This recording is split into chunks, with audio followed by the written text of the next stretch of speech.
Bismillahirrahmanirrahim. Assalamualaikum warahmatullahi wabarakatuh. Selamat pagi anak-anak semuanya. Ya, semoga kalian dalam keadaan sehat dan tetap dalam lindungan Allah Subhanahu wa taala. Kali ini Pak Indi akan membahas tema 2, selalu berhemat energi, subtema 3, muatan IPA tentang energi alternatif. Bumi yang kita tempati ini memiliki sumber daya alam yang sangat melimpah. Ada yang jumlahnya terbatas, artinya tidak dapat diperbaharui. Contohnya adalah minyak bumi dan gas alam. Minyak bumi dan gas alam berasal dari makhluk hidup yang telah mati selama jutaan tahun, yang terperangkap di dalam permukaan bumi. Hal ini menyebabkan minyak bumi adalah sumber daya alam yang tidak dapat diperbaharui, sehingga jumlahnya sangatlah terbatas. Dan yang kedua adalah energi yang dapat diperbaharui atau sering disebut energi alternatif. Contohnya adalah sinar matahari, arus air, angin, ombak laut, kotoran ternak, limbah sisa pertanian, dan panas bumi. Anak-anak semuanya yang dirahmati Allah Subhanahu wa taala, dengan semakin harinya kebutuhan manusia terhadap minyak bumi semakin meningkat, maka hal itu sangat mengkhawatirkan. Padahal jumlah yang tersedia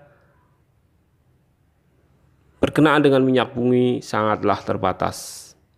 Maka manusia perlu memikirkan energi alternatif di masa depan.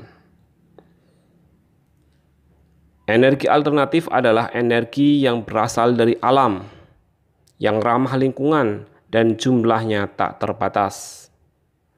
Contoh energi alternatif adalah sinar matahari, arus air, angin yang bertiup, ombak laut, kotoran ternak, limbah sisa-sisa pertanian, maupun panas bumi. Mari kita bahas satu persatu mengenai sumber-sumber energi alternatif tersebut.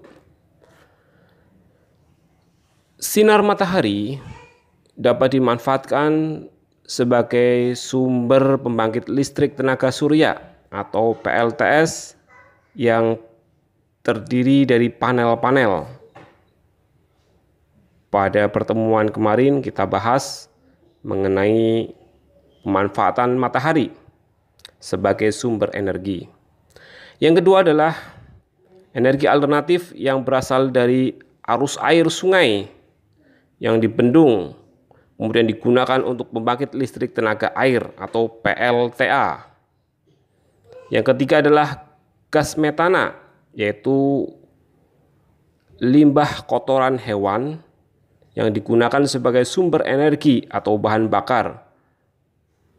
Biasa orang menggunakan untuk bahan bakar pengganti LPG. Selanjutnya adalah sumber energi alternatif dari angin. Angin digunakan sebagai pembangkit listrik tenaga angin atau bayu, disebut dengan PLTB. Hal ini sebagaimana pernah kita bahas, beberapa negara menggunakan energi angin ini sebagai sumber energi listrik di negara tersebut. Selanjutnya adalah sumber energi alternatif dari limbah pertanian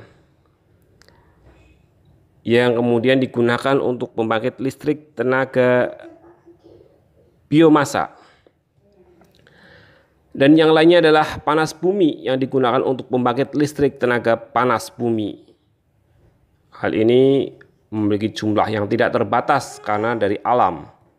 Karena semuanya yang dirahmati Allah Subhanahu wa taala, ada kelebihan, tentu juga ada kekurangan. Kita bahas mengenai kelebihan penggunaan energi alternatif. Yang pertama adalah penggunaan energi alternatif dapat digunakan secara terus-menerus karena jumlahnya sangat melimpah.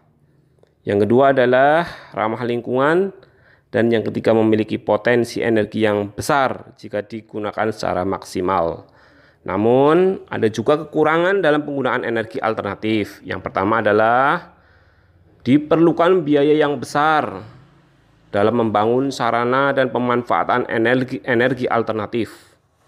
Dan yang kedua, energi alternatif jumlahnya sangat dipengaruhi oleh musim. Artinya, jika musim hujan, maka pembangkit listrik tenaga air atau bendungan itu memiliki potensi yang besar. Sementara, jika musim kemarau, debit air turun, maka arus air pun akan kecil. Begitu juga dengan tiupan angin. Ketika musim angin, maka tiupan tersebut akan memiliki potensi energi yang besar dan lain sebagainya. Nah, semuanya yang dirahmati Allah Subhanahu wa taala, dengan berakhirnya video ini, maka berakhir pula pembahasan tema 2. Semoga apa yang disampaikan pada kali ini bermanfaat. Assalamualaikum warahmatullahi wabarakatuh.